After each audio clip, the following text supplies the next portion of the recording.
Hello, I'm Dr. Thomas King. I'm one of the consultant dermatologists at Sheffield Teaching Hospitals. I want to talk to you today about how to take good quality photographs to accompany referrals to the dermatology department. So the first thing before you take the photographs to consider is to make sure that appropriate consent has been taken from the patient and documented. The second thing to consider is photographs don't mean all that much without an appropriate clinical history.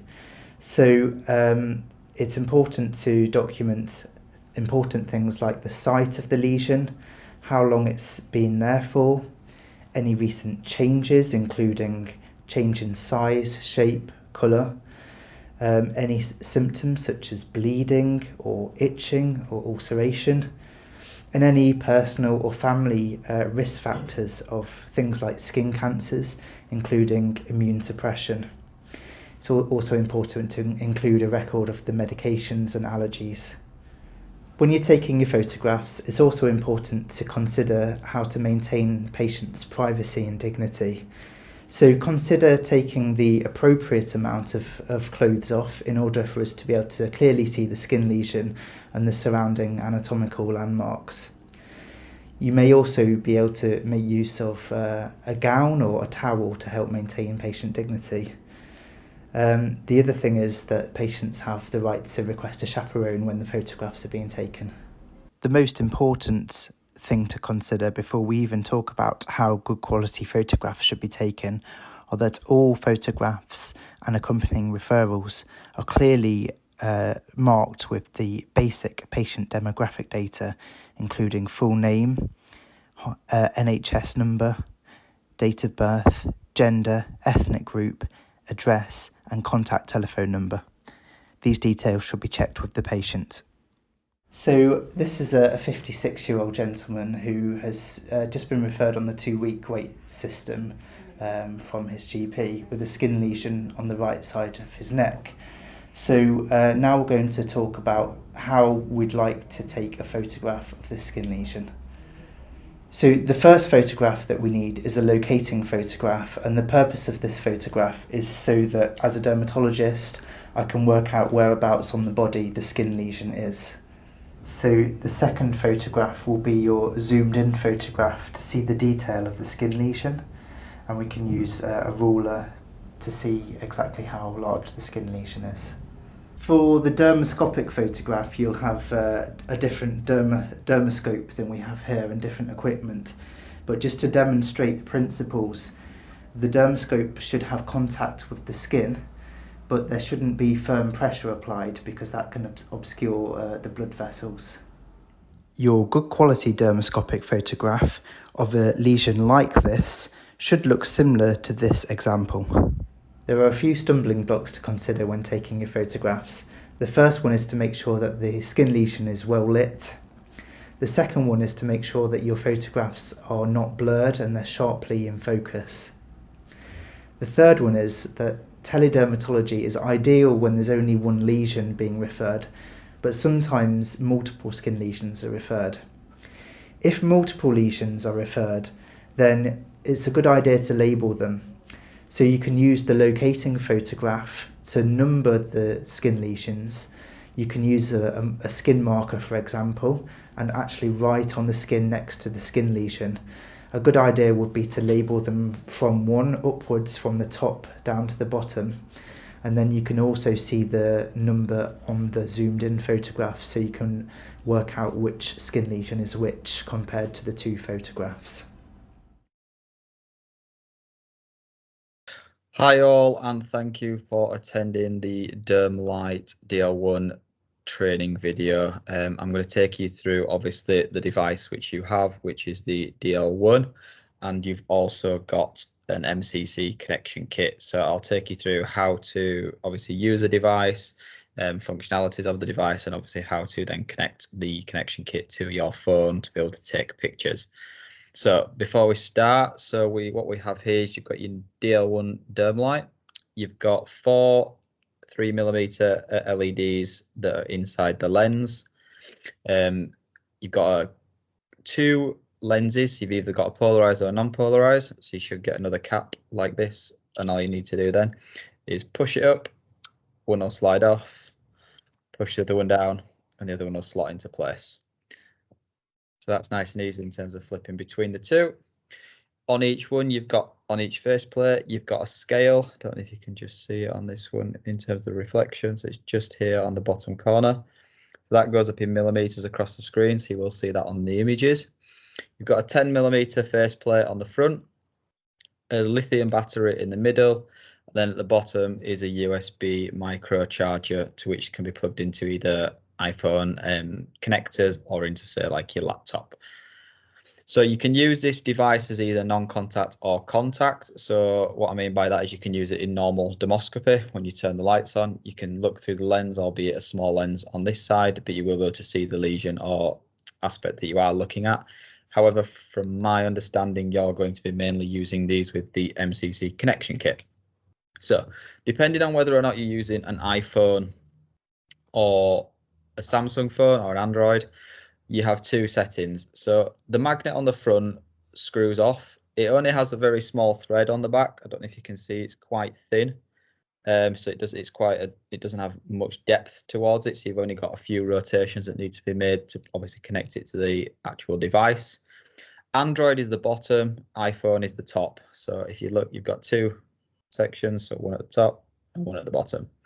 Top one is for the iPhone, so it's a case of literally marrying it up, doing a couple of screws, and once it's tight, it's tightened. There's no need to keep screwing, or there's no need to over tighten, because as I said, because it's such a shallow thread, if you over tighten it, the thread will snap on the inside, and obviously then you won't be able to use the actual connection kit.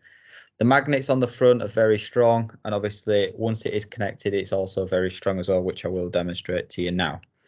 In terms of attaching to your phone, you've got a small revolve rotator on the front, and as you can see, that makes the contact pad, which has got a spongy insert, going forwards and backwards. So depending on how thick your phone is, where your camera is, it should marry up to where the camera lens is based on which setting you've put it onto. So it's a case of tightening up on the top of your screen. Don't go too tight because there is no need. What you will see is this then obviously connected to the phone. So your camera through there, and obviously that on the front of your screen. In terms of connecting your device, it's simple magnetic item, which then obviously magnetizes too. As I said, it's really strong, so these aren't going to fall off anytime soon. All it then is a case of, depending on what software you're going to use, you'd open your software and you would be able to see through your phone the image of whatever it is that you're looking at, depending on your phone screen. So that's nice and easy in terms of connecting the connection kit up. In terms of taking your phone out, it's just a case of unscrewing and your phone will pop out. If you want to disconnect the connection kit from the dermatoscope, just a case of breaking that magnetized aspect and it will come apart. In terms of like general care and maintenance, there's nothing really that this device needs in terms of maintenance. We can, if for example you drop the device, anything like that, or if the device decides to stop not working, we have an in-house maintenance team that will be able to help you with that. In terms of general maintenance, the main aspects that you will find with these dermatoscopes is whether or not you are using any form of immersion fluid or contact fluid. So depending on what your consultants are wanting you to do, they'll say whether or not they want contact fluid or not on the lens. The only thing we would recommend is making sure that you clean off the alcohol gel or the immersion fluid thoroughly, so none of the oil leaks onto the inside, and make sure that obviously any alcohol gel, if it is quite a claggy one, make sure it's wiped off, because it can become quite sticky and then can quite solidify around the edges. So just make sure that that's wiped off. We recommend using an isopropyl alcohol 70% volume disinfecting wipe. You also get like a small lint cloth as well, which can then be used on the inside of the lenses, and they just literally unscrew and screw back on. So any thumbprints, things like that, that's what that one's best for. In terms of actually disinfecting it, just using alcohol wipe. But in terms of actual maintenance, that's about as far as it goes with this device. It's really simple. You've got one on and off button just onto the side, which turns the lights on and off. As I say, magnets straight towards. Really simple, really easy. Any questions, just please let me know. But from that aspect, I think that should be all you really need. Thank you for joining, and I will speak to you soon.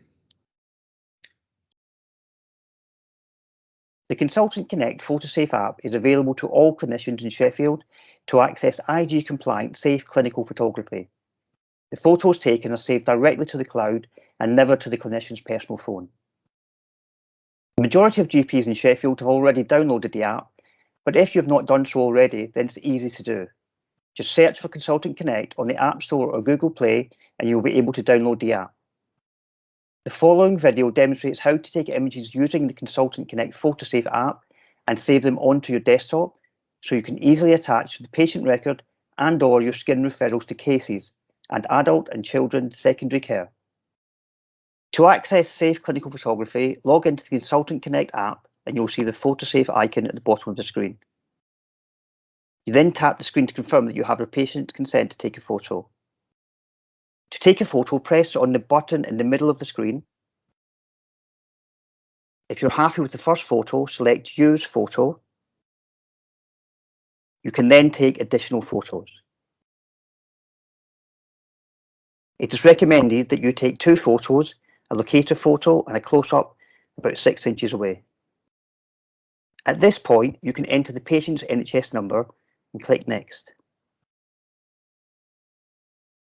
Including the patient's NHS number makes it easier to link any photo back to an individual for future reference. However, if you do not have it, then you can skip this step. If you plan to download the photo and send via your local referral system or to the patient record, you may want to add in notes using the dictaphone feature or by typing them in.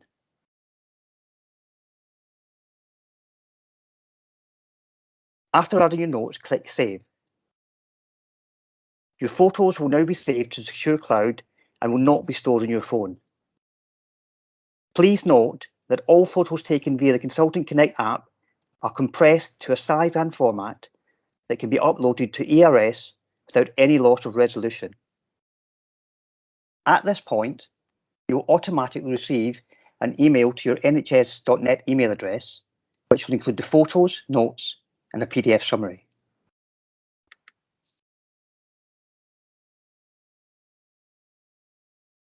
You can also access your photos from the secure cloud and download them onto your computer through the Consultant Connect portal. To access the portal, go to your browser, type in photosafe.com. Now click Sign In on the top right of your screen. Log in using the same details you used for the app and click on the Photos tab. At the top, you'll see the photos you've most recently taken and any notes you added. If you want to download the photos, please click Download Photos and All Photos. The photos have now been downloaded and are available for you to attach to your local referral system or the patient record platform.